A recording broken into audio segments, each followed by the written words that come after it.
He was the greatest race car driver I've ever seen in my life. He could take a wheel bar and put it out front. Well, he was one of the top guys in sprint cars, absolutely. And I think he was definitely ready to progress, get to the top level. No question about that. I kind of thought, boy, I left something laying on the table. I wish he'd been driving for us. He was a new kid on the block, but he came on leading the parade, and that was really something.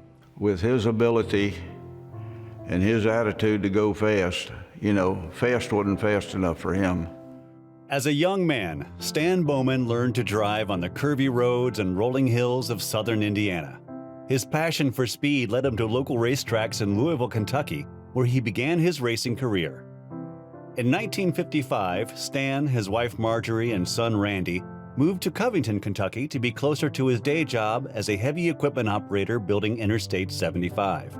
Until we moved up here, in greater Cincinnati, northern Kentucky, and that's where I can, basically remember like going to Hilltop and Lawrenceburg and Glen Estee, all the local tracks, like when I was 8, 9, and 10 years old, because that's where we were, every weekend.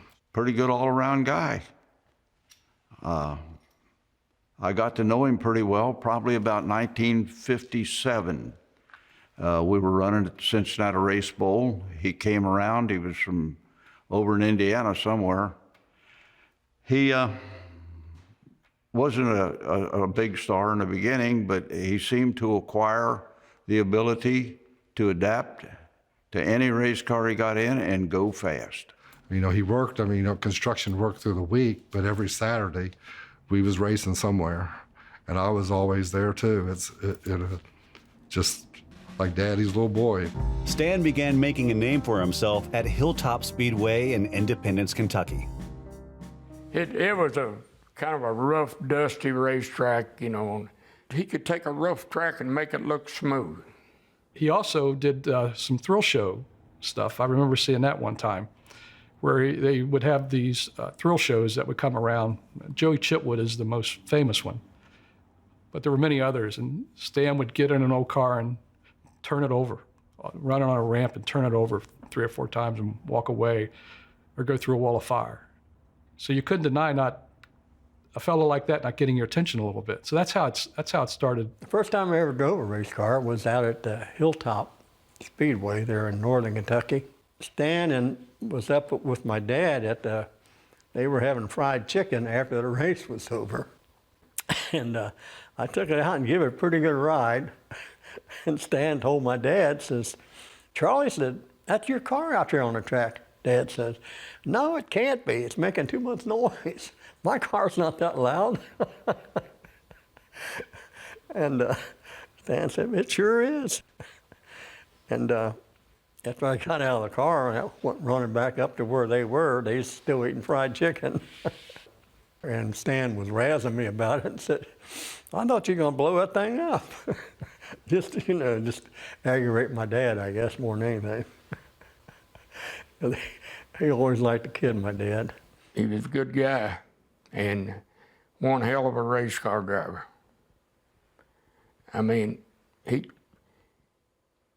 He taught me more. He talked to me. He'd come over to my house to drink coffee, and we'd sit there and race at the kitchen table, And he taught me more about racing, and I still remember it. Buzz on Stan Bowman started in about 1959. Stan started driving a modified car for a fellow named George Connor, who had a garage, and he kept a car there in Covington, Kentucky. And he was successful from the beginning. And no matter where Stan started, you knew at the end of the race he's either going to be first, second, or third. It seemed like it every week. It was almost what you counted on. And I'll say this, George Connors, I think, was a great mentor for Stan Bowman. My dad won a lot, so I'm sure that made it easier. And he was liked. He had a following. In the spring of 1962, Stan Bowman moved up to the second highest level of racing in the United States Auto Club. My favorite definition of a sprint car is like slapping a mountain lion in the behind with a handful of cockleburs. You just better be ready. Well, it's sprint car because we don't run long races. Our races are 30, sometimes 50 laps. Typically, we never run long races, and that's where the word sprint comes from.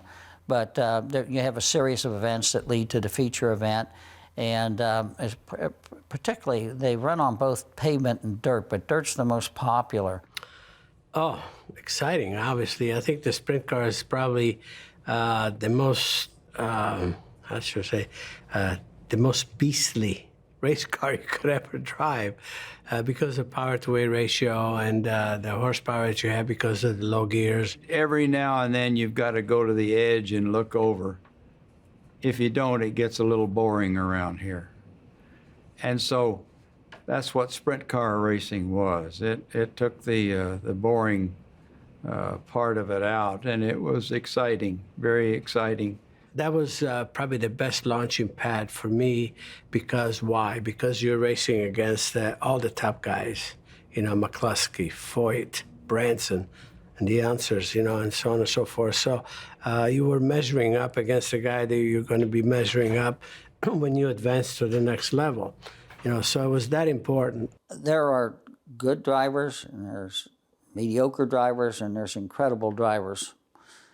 And I asked Dan Gurney that same question. And he said he's kind of like this. He says, imagine somebody walking along the Grand Canyon on a big cliff. And he's walking along there and one foot in front of the other. That's pretty risky. But he can do it. And he says, now think of one guy that's walking along that edge with his 1 foot hopping along. That guy's really incredible. He says that's kind of like the difference between an incredible driver and a good driver. It was fun racing. Of all the racing that I've done, I think I enjoyed sprint cars just about as much as I did the Indy cars, because it was real racing. Where back then, I don't know if they ran wide open or not. I doubt it. I hope they weren't. But on that skinny and that hard of a tire, and the suspensions weren't fancy with fancy shocks like what we have nowadays, I can promise you it was a lot more of a handful to figure out how to get that car stuck going through the corners. So those drivers were really working it. Mm-hmm, absolutely. I can promise you they were working much harder than what we are right now. Now the cars have got all of the supportive wings on top and 800 or 900 horsepower engines and tires that are 16 inches wide, and give me a break. That's racing today. I'm just so happy and fortunate that I was able to have my licks in sprint cars because I think when I look at some of the younger drivers that obviously never had the opportunity, gosh, what they missed. I mean, as a driver, you know what? You won't, if you had that experience, you won't trade it for anything. I would give up my 3 Cup championships, my NICAR championship, my USAC championships. I'd give it all up to have that opportunity to race with those guys in that era. That to me was some of the best times in auto racing. We had good times. We traveled every weekend to a sprint car race, and a lot of us had steady IndyCar rides, and so there weren't as many races as there was on the sprint car circuit. But so it was, I got to be good friends, but there's always the story that you didn't get too good of friends with them because they might be gone next week, Well, that's racing, and it's an unfortunate part of it, but that's sometimes the way it goes, and, it wasn't going to happen to you. Nobody backs into a win here. I mean, the big heroes are the ones that win the big races here, and that's because this is one of the toughest places in the country as far as dirt tracks go. You can't, to be really good here, I mean, the history of this place was you had to be up on the wall and right next to the wall. And at the speed you're running, you know, when you're that close to begin with, if something happens and you have to, you know, chase the car up the racetrack, well, there's nowhere to go when you're already there. So the guys that had the confidence, and, you know, we always joked around about the guys that had the biggest balls were the guys that ran good at Eldora. Well, Eldora was started by a guy by the name of Earl Baltus, and it wasn't the track that it was today. It just had a single guardrail. It was very fast. It was very high bank, and you bounced them off the fence. And then initially it got a double guardrail, and then it got a concrete wall. But it was so high banked and so fast that it earned a lot of respect of a lot of people. The track got choppy, you know, there'd be a lot of flips, and because of the speed at which the flips occurred, it not only damaged the car, sometimes it damaged the driver. One of the most famous photos of Eldora Speedway is Johnny Rutherford flipping out of turn 1 with the car upside down and his arms straight up. And, you know, it just shows how tough Eldora was. That was one of those things that happened. One of those things that happened. The story I tell about this picture is Tony Stewart told me that that's the most famous picture that was ever made at Eldora. And I hated to be the participant in the, in the picture. But the next day, I was in the hospital, and the Dayton Daily News had in the sports section this picture of me on the front page of the sports section, and the guy that put it there wrote underneath it, "Rutherford waves to the crowd as he leaves the racetrack," and I have yet to find him. That was the training grounds. I mean, that's where the guys that had Indy cars and you know, back in the Roadsters when they were at Indy, if you ran well in sprint cars, that's how you made a name for yourself. There wasn't social media, there wasn't PR agents, there weren't people the only way you were going to get recognized to get good opportunities was to run well in front of those people.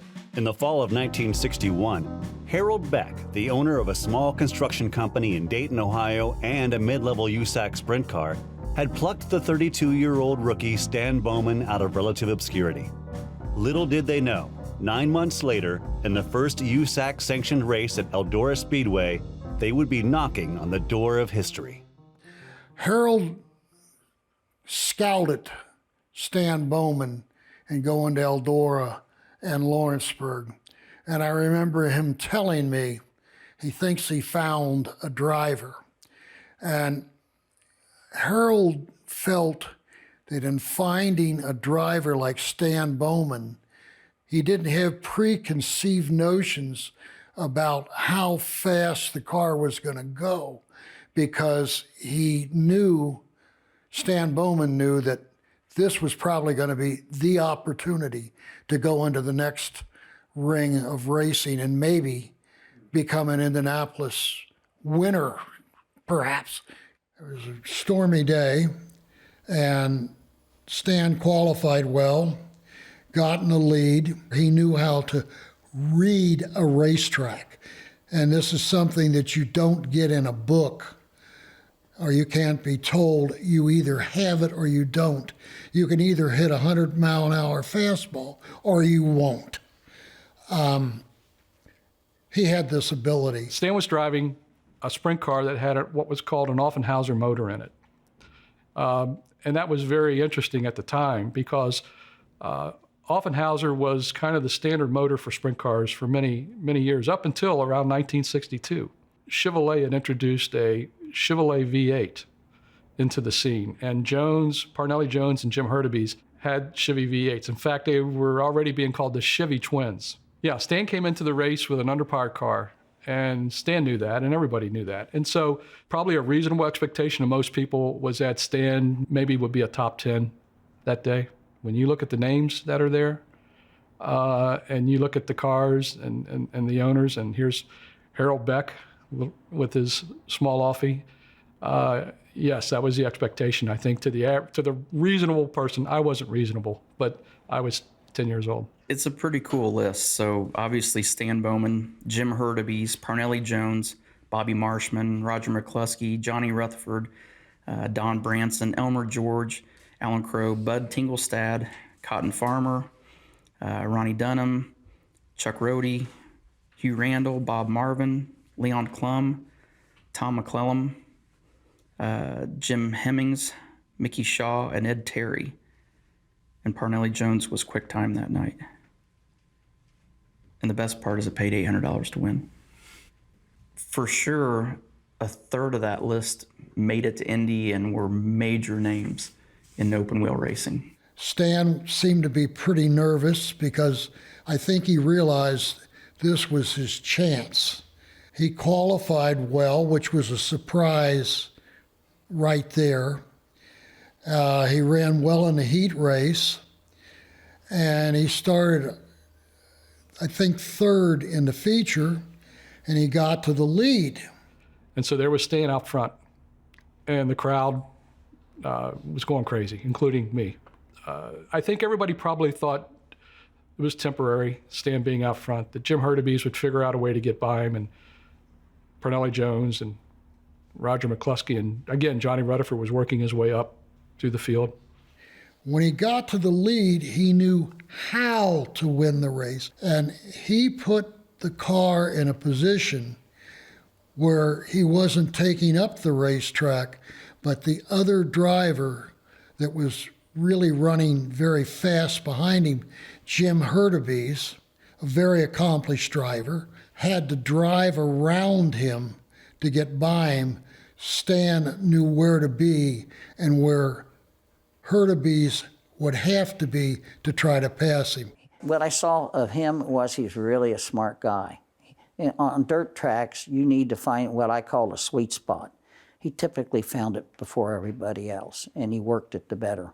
The race settled in very quickly to a race where Stan was basically holding his own with that little red Offenhauser. And Jim Hurtubise could get next to him. And on one lap, Jim Hurtubise would be on the outside of him.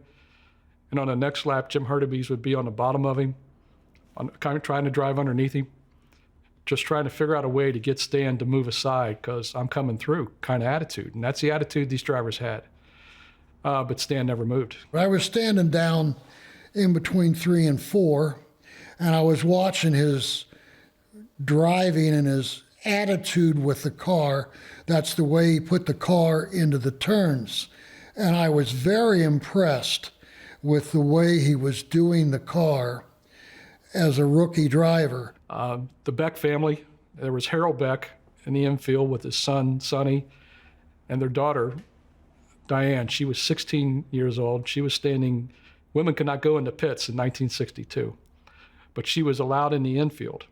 So she was in the back of a pickup truck standing or jumping up and down. That's what Diane Beck told me, going hysterical because her daddy's car was leading, USAC race. And it just, I can't even imagine what they must have been going through, thinking any moment he'll finish second or he'll finish fourth or something will happen to the car. And it didn't. It just didn't. Many, many drivers, and including many veteran drivers, when they get to a point like this that they're leading and they have somebody on their tail that's quite accomplished, they get rattled and they make mistakes and they get passed. And Jim Hurtubise, who was right behind him, was a very accomplished driver and had a lot of skills. And Jim had every trick in the book down from years of racing and many races. And Jim couldn't pull it off. So what happened on about lap 26, it started raining. And so the flagman had a yellow flag to slow down the race because the rain would make the track undrivable. And I'm sure, I just know that Stan Bowman and Hurtubise, they knew what was coming. They felt the rain. And I'm sure Hurtubise thought he had maybe one more lap to get him. And I'll never forget that. On that last lap, that last green lap, Hurtubise came up to his side. I think Hurtubise probably could have read the gauges in Stan's car. They were that close going down a backstretch. And Stan held on, going through 3 and 4, and came across, and they threw the yellow flag. And then it started pouring down rain. And on the next lap, they threw the red flag, and the race was officially over. I think a lap short of 30 or 2 laps short of 30. And Stan pulled into the infield. And immediately a crowd gathered because he had won the race. And I saw the Beck family run up to him, Diane Beck, and her dad must have been so proud, and their son. And Jim Hurtubise walked up after the race, and Diane Beck told me he didn't say a word. He just looked at Stan and winked, walked away. He had taken money out of the pockets of some drivers that day, and they drove for money in those days. So they knew Stan Bowman was there, and it was the real deal, and the crowd knew it, and I always knew it. Was it a surprise that he won? Yes, with Parnelli and McCluskey and all of us in that race. It was you know, it showed what Stan had and what he could produce with. That was the first USAC race they ever ran at Eldora. And Stan took them to school that day. He took them to school. It was unbelievable. To be in that kind of a race with those drivers on that level, to be just thrown into that kind of battle is just hard to imagine. You know, you think you're good at what you do until you're put against the best, and he was thrusted against the best right away and prevailed.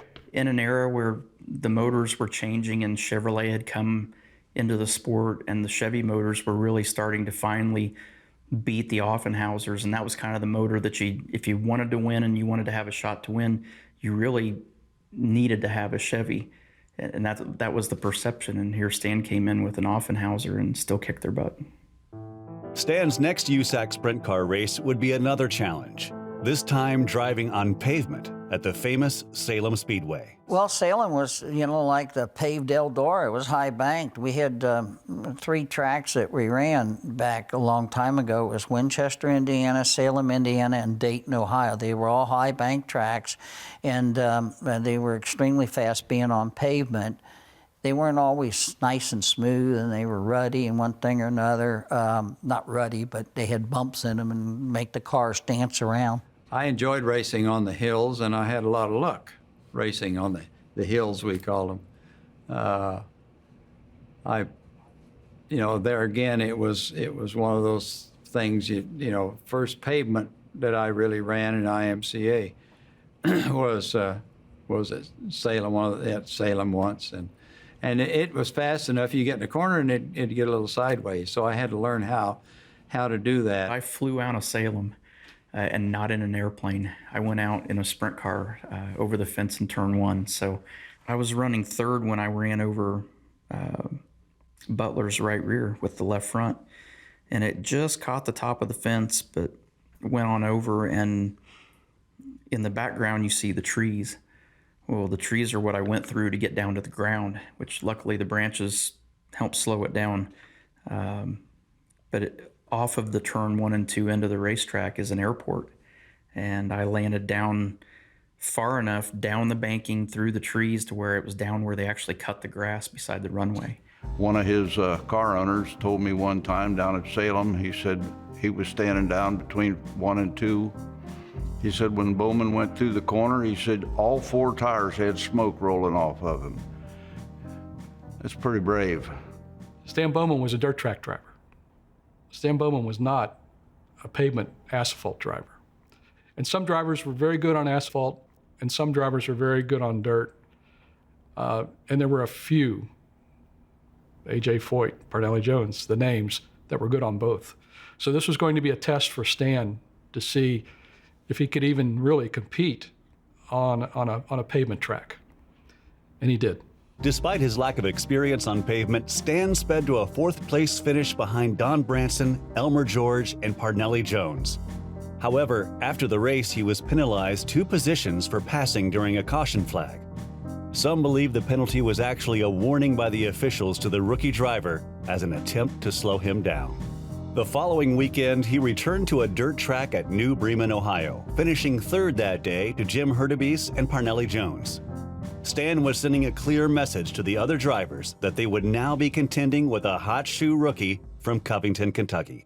I was up at New Bremen, and the car owner, Harold Beck, that he was driving for, he went out on the track and he was pointing and going like this to Hurtubise, who was leading it. Bowman's sitting there with one hand on it, and he's going like that. You know, I'm after him. He never caught him, but it wasn't for trying. In Stan's second go-around on pavement at Indianapolis Raceway Park, he broke a track record during a 6-lap heat race. The Beck car seemed unstoppable with Stan behind the wheel. But in the feature race, as Stan flew down the backstretch on the first lap, the crankshaft broke, causing the motor to explode in a rage of smoke and fire. By Stan putting his hands up, he was warning the other drivers, I've broken something serious. Don't, get away from me because I could be dumping oil out, parts out. He didn't know. When the crankshaft broke in the Offenhauser that day, he had already won the heat race going away. He was obviously flying that day.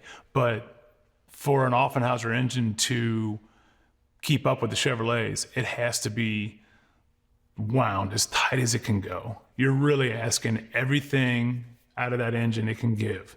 And now, granted, Stan's talent was phenomenal, but his Offenhauser engine was definitely giving its all as well that day. They were squeezing that off you so hard to run with the Chevys. That night going home, Diane Beck Lane told me that she was riding home with her dad in her pickup truck, coming back, and she said it was very quiet in the car because they knew the motor was gone. And Harold Beck said to his daughter, he said, "I've lost my race car driver." And Diane said, "Well, no, Dad, we'll get the crank back and we'll get the car going again and Stan will drive." And he said, no, I've lost my race car driver. He said, Stan's going to get an opportunity, I'm sure, to drive another car, implying, I think, a better car, frankly. They didn't have enough parts to put it back together. Had a crankshaft coming, for the other engine, but they didn't have it. And these other guys, they was kind of wanting him to drive their car. And what had happened was that after the race, Stan was approached by a fellow named Clyde Guswaller of Cincinnati, who also had a sprint car. It was being driven by another driver. Well, Clyde, like everybody, had been watching Stan Bowman. And he had made a decision that he went to Stan and offered him an opportunity to drive the yellow number 19. And the yellow number 19 had a Chevrolet motor in it, considered by many to be the most beautiful car in sprint car racing at USAC Sprints. Clyde Guswaller was a military man, and everything was spit and polish with him. But he was a spit shine kind of guy. He had a guy that worked for him, and that between the two of them, the cars were always meticulously maintained.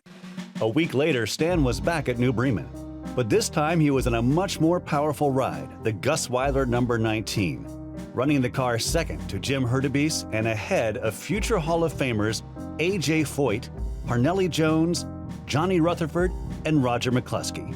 Shortly after his impressive showing at New Bremen, Chief Mechanic of Dean Van Lines Racing, Clint Bronner, requested a meeting with Stan at his garage in Gasoline Alley at the Indianapolis Motor Speedway. Clint Bronner was one of the most legendary Indianapolis figures of all time. He fielded Indy cars that were known to be winning race cars. To equate him to a guy today would be a Roger Penske. He was the guy you wanted to drive for. If you got tapped to drive for Clint Bronner, you had not only been chosen by a great, but you had almost made it, just right there. By being chosen, you've made it to an upper echelon of drivers. That alone stands in itself, just to have Clint Bronner choose you to drive one of his cars when there's endless drivers that would give anything to drive his car. And Bronner was one of those guys that could see greatness in people. And he obviously saw it in Stan. Bronner was one of the guys that if you had the opportunity to drive for, you darn sure want to take it, because he always had good race cars. They never broke, they never did not finish. They were, they're good. And that was the best thing that ever happened to Mario Andretti, was when he got hired. But that was nearly a year or more after Stan had secured the ride. I tell you what, he was so excited. When he was talking to Bronner, he couldn't talk. He was so excited about that car. And he got in and sat down. They wanted to measure it up. And I can remember he said, if the pedals ain't right and stuff, and Stan said, you don't have to do nothing to this car. And he said, well, I want to make sure, because that's a lot of money you're setting your ass on. That's what he said. Stan told him, said, it's all right. And he really, he really took a liking to Bowman. Those things kind of happen, it's like, they all go in the garage and talk things over, and Clint made his wishes known, and Stan, said, yes, that's, I'll do it. I never got to know Stan personally. I think it was just at the cusp of my breaking through to that level.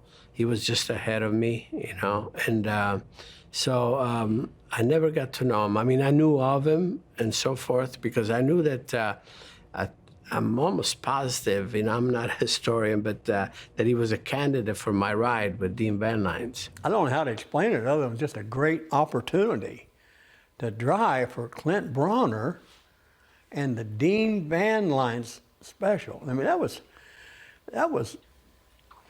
the best of the best.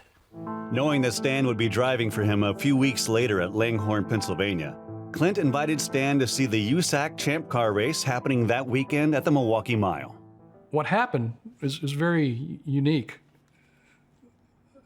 And the story that was told was a story that was told by Jim Hurtubise to Billy Teagarden years later. Jim Hurtubise never forgot nobody. Years later, I was running World 100 up there, and he came down in the pits and looked me up. And I hadn't seen him on a couple of times in my life, but he was just that kind of guy, and Stan really liked him. And they got to be good friends quick. Well, he told Stan, he said, you going to Langhorne, and you need some laps in one of these cars. He said, because Langhorne, he called it down in the hole. I don't know what he meant by that, but he told Stan, he said, you go up there, and that time they rubbed them tires in a little bit, and then take them off, and when they cooled off, it toughened. And he said, rub some tires in for me. He said, I'll be late. I'll be late. And he was driving John Zink's car. And Bowman got to drive it. He got to go out there and rub some tires in. I was glad he did get to drive the Indianapolis car. But when he come back, he told me, he said, I'm running along there, and I don't want to wreck this car. And he said, Roger Ward went by me on the outside like I was sitting still. He said, hell, I better get with the program. So he said, I run him down. And I said, well, what'd you think of it? He said, it sure make the water run out of your eyes. That's all he said. That's what he told me. He said, you make the water run out of your eyes. Yeah, I was tickled to death that he got to drive one of them. He was really excited about them Indianapolis cars. He wanted to run them, and You may not know this, but 3A, AAA, American Automobile Association was a major sanctioning body of automobile races in the United States. And because of that carnage that you mentioned, they withdrew. And that was the birth of the United States Auto Club. They stepped in to sanction it. What safety gear? Yes, it was. It was pretty primitive. I just wish that they had had arm restraints at Eldora. The roll bar offered some protection. It did save a lot of lives. So it was about 6 to 8 inches frequently below the top of the head. So if a car got upside down, the idea was to grip the steering wheel tightly and dive to the cellar, which was the down into the cockpit of the car, to roll the car and prevent bodily injury. It didn't always work. I flipped an old car down in Lawrenceburg, I don't know how many times. Well, I remember 4 or 5 times. Then after that, I didn't remember no more, but we didn't even have a shoulder harness. And it beat my brains out on that steering wheel, knocked all my teeth loose. And they hauled me up there to ambulance. They had a 37 Pontiac ambulance. They hauled me up there to the hospital and they rolled me in there, and this guy looked in there and my teeth was mashed back in. He reached in there and straightened them up. He said, I'm gonna have to send you out of here because them guys there ain't got no insurance, and go to the dentist tomorrow, he said. If you're scared, you don't belong there. I mean, you have to be concerned, obviously, and you know, feel you're prepared, but you got to you have to have the confidence that you're up for the job. If you're going in there scared, you're definitely in the wrong business, because I think you're a menace to yourself and everybody else. Why? Because you're going to be tentative, and you don't want to do that. And again, you know, don't want to be a fool, brainless fool, you know, but you can't be scared. And you know, some places you run are like Russian roulette with 5 in and 1 out. You know, you just better be ready. Well, you don't worry about it. It's always going to happen to somebody else. That's the way you got to figure it. It always happens to someone else. You lose your closest friends. That was always a negative, you know, but you couldn't be surprised that would happen, because the safety aspect. I mean, you look around, you know.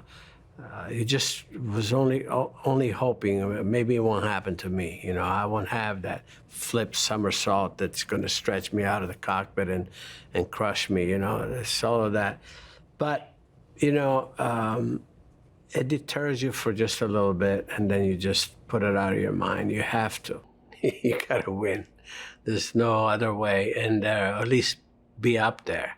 You know, you gotta be. You have to be a force to be reckoned with somewhere, and somewhere you have to try to impress somebody by making the right move. You know, to a top guy like Branson or Foyt or Parnelli at the time, and it was, you know, it was daunting, but what the heck? I mean, that was the challenge, and you know, if you're ambitious, you know, you relish those challenges. You know, people see that and say, boy, did you think about quitting? No way. My first question was, hey, how soon is it going to be before I can get back in a race car? And that's the way it was. It's just like when you have a bad wreck, the quicker you get back in there, the better off you are. You don't sit around and think about it, you know. And you don't worry about a wreck because it's done gone. You don't have to worry about that one. It ain't gonna come back and bite you. The next one's the one you worry about. And they're all caused. There ain't no such thing as an accident. Either you caused it or somebody else caused it. If you caused it, you know what you did wrong. And if the other guy caused it, you can't help it. It took the grace of God looking after you. I mean, it's obviously you had to use some judgment, you know, yourself, no question. But there's some things that we know in racing, sometimes you can't help. You get caught up in somebody else's mistake. So that's the issue. You know, how do you prevent that? I don't know, only by the grace of God. You got to be lucky somewhere, you know, and because again, not everything is under your control. But you know, some of us were, some of us weren't. 1 week after the race at Milwaukee, Stan would be driving for Gus Weiler at the Terre Haute action track. Clint Bronner watched from the infield as Stan warmed up the yellow number 19 prior to the third heat race that day. Clint Bronner literally hated sprint cars because he saw drivers get killed and mangled in them. He even noted in his book a year before at Terre Haute, Indiana, he saw a driver racing with Jim Hurtubise and they got tangled up and the driver flipped a number of times and the car landed on top of the driver and the driver's career was over.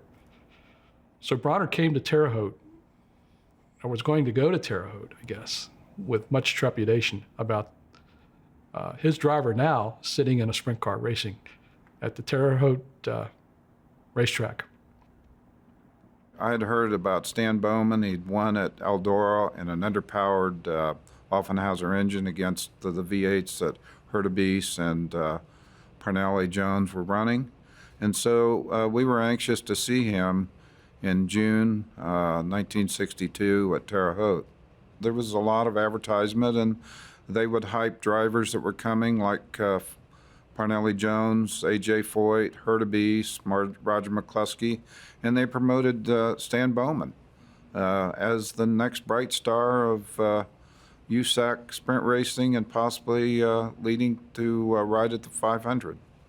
I think his success certainly opened the door at Eldora. His win against an underpowered race car against the people that were the best. There was no question that Hurtubise and Foyt and Parnelli were the stars of the show, and would show you the way to run a race car and the path to the Indianapolis Motor Speedway. And so it was his big opportunity to get that break to run against them at Terre Haute. He had qualified, they had qualifications before the race, as they usually do. And so he got assigned to a heat race. And so when Stan Bowman was warming up for the heat race, before the race, you get out and run a couple laps to get your car warm and your tires warm.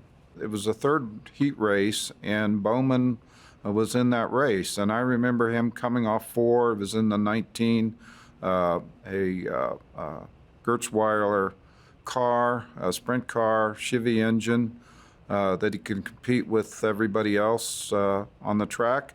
And he came off four, and I remember seeing that bright yellow car come down the front straightaway, and heard him let up going into one, and all of a sudden, instead of turning left, the car went violently, dug into the track. The right front folded under, and then the car just started flipping. He started flipping laterally and went over the wall. Oh no, all I could see was that guardrail there and no roll cage over, just a single bar behind him. And I knew it was going to be trouble. I jumped out of that seat and I was almost there before he was. Because that was my buddy. That was Stan Bowman. If you saw a driver flip like that, he had a probably 50% chance, if not serious injury, fatality. There was a hush in the crowd. Everybody knew it was not a good scene. As far as the accident, I was there like any other race. Probably didn't even really think it was going to be any different, you know, from any other accident he'd ever had. Me and my mom and another family, you know, was usually with us. It seemed like when we would go to the races, and we were just sitting in the grandstands, just getting ready for the next race, and the car was on the track, and then all of a sudden it just, we didn't know what happened, but then the car just started flipping and left the track. I mean, so you knew it was probably worse than a normal wreck. By the time we got to the hospital, his face had already started to swell, from the damage, and I just knew it wasn't good. I just knew it wasn't good. But I knew Stan was tough. He was an Iron Man. And, but I knew it was going to be bad. Did you think he might come out of it? I was praying. And at that time, I was not a praying person, trust me. But I loved Stan Bowman. And I was praying and crying and carrying on. He was my buddy. I know when he got hurt, I was running Glen Estee, and I come in and they told me, said, Stan got hurt today. And I said, you know, because I never dreamed he could ever hurt him. And they said, yeah, he's hurt pretty bad. So I got, me and George, the guy he drove modified for, we went to Terre Haute the next day. I went up there. I said, I'm going up there and see, because you know, you don't pay no attention to what people tell you. And when I went in up there, they had him up in intensive care, and this lady come out, and she said, well, you want to come in? And I said, yeah, I do. And I said, George, you want to go? And he said, no, you go ahead. So I went in there, and you know, I knew he was gone, you know. And I talked to her and I said, what's he gonna do? And she said, well, honey, said, there ain't no chance for him, said, he hadn't breathed since he left the racetrack. And they put that thing in his neck, and they had a machine running there that was breathing for him. She said the only thing, he's just got a faint heartbeat. But said when that's over, it's over. So this arm here, I know it was broke in several places because it was real crooked. And his neck was swelled out real bad. So I went around on the other side of the bed, and I did get to shake hands with him. Then 5 days later, after the accident, you know, was when he died, and I was staying at the Connor's house, you know, who my dad had drove the modified for before, so you know I was basically there, you know, probably half my childhood anyway, and so she called me in the house and told me, and it was you know, life-changing to say the least. I was really amazed that something failed on their car. But I mean, they worked very hard to make a first-class operation out of what they did. In that day and age, guys wanted their cars pretty. It was a pride thing to have beautiful race cars, lots of shiny paint, lots of chrome, lots of polished magnesium. So guys would chrome everything on the race car, including the suspension. The front axles in these sprint cars are a round tube, and at the end of that round tube, it gets notched, and a vertical tube slid in inside there and welded in. It's a kingpin mount. The spindle rotates on that pin, but that pin also holds the entire suspension up. Your entire front wheel is held on the car by that one weld on the axle. It's a long weld. It goes all the way around the axle, around the pin, and it's an important weld. When you chrome steel, you sand it down and you grind it down. And if there's a hard edge or an ugly edge, you grind that smooth so that the chrome looks pretty. And what I understand is the chrome shop had ground the welds down to make them pretty. Well, obviously when you grind a weld down, you're grinding the strength out of it. And in turn, the weld broke, which when that weld breaks, the car drops down to the ground, the suspension digs into the soft dirt, and it catapults the car into the air. I got a call a few years ago from a fellow who's now in his 60s. And he called me, I'll never forget this. I picked the phone up, and he told me his name, and he said, I need you to know something. He said, I read the story of Stan Bowman. He said, I was at Terre Haute on June 17th that day. I was 10 or 11 years old, and I went there to see my favorite driver drive, Jim Hurtubise. And he said, I was there with my dad. We drove up to the parking lot with my dad and my younger brother, and we got there late because we were at my grandmother's house having lunch and we couldn't get away. And he said, we got out of the car and we went to the back of the car to raise the trunk up to get some sandwiches out of it. In those days, it was not unusual to bring your sandwiches to a racetrack and maybe a little cooler with a drink or two in it. And he said, I heard something and I looked up and I saw a yellow race car coming at us flipping. And he said the car landed 20 feet from us. He said one more flip, it would have hit our car. And he said there was smoke and noise and sounds of water and hissing. And he said when that cleared, I saw Stan Bowman slumped over in the car. And he said I knew it was Stan Bowman because I saw the car number and I started following him a little bit. And he said, even at 10 years old, I knew it was over. And he said, I've been waiting 50 years to tell somebody. And he said, I was walking by and I saw on a bookshelf a story about Stan. So he said, I had to call you and tell you. He said, I think about it all the time. And that's not unusual in racing. You don't get over those things right away. And maybe you never get over them. And so Stan Bowman's career was over and so was his life.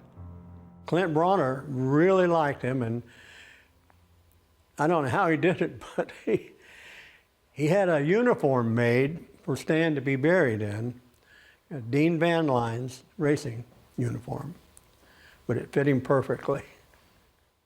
The only saving grace to the situation with Stan was that tragedy catapulted USAC to make a rule about chrome in the front axles.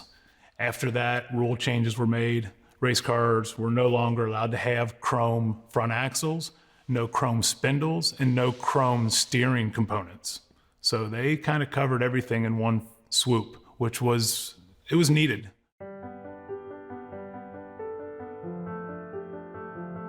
Stan certainly had, like I say, he had the talent to probably have made it, but he had just the, sprint car itis, they break, and his broke at the wrong time and did him in, and that was really sad. And it would have been something to see Stan on a mile dirt track in a big car. Well, if he'd have got in the Dean Van Lyne's car, maybe it would have won the Indianapolis 500. I mean, because that was a credible entry and they were going to give him a shot at that. So all you need is that shot to prove yourself and a little bit of luck and a lot of perseverance, and that might have been something that could have happened to him. He was capable of doing that. There are very few guys that get it's like a balance. I don't know how to describe it, but they seem to acquire a gift, I guess you would call it, to where they can go faster than anybody. There are kids today, Kyle Larson, Christopher Bell, they're in that category. Everybody else is out here running and they're going faster. And there's very few of them, and Bowman was one of them. Boy, I'm telling you, he could make a race car go. I mean, the fact that Stan beat all the top drivers, tells you the story. The guy was a future star, no question about it. And that's the thing that we're talking about. There's so many of drivers that could have been future champions, just were not lucky, to pull through. They just could not dodge that one bullet.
The Legend of Stan Bowman is based on a short story. It is available at Amazon.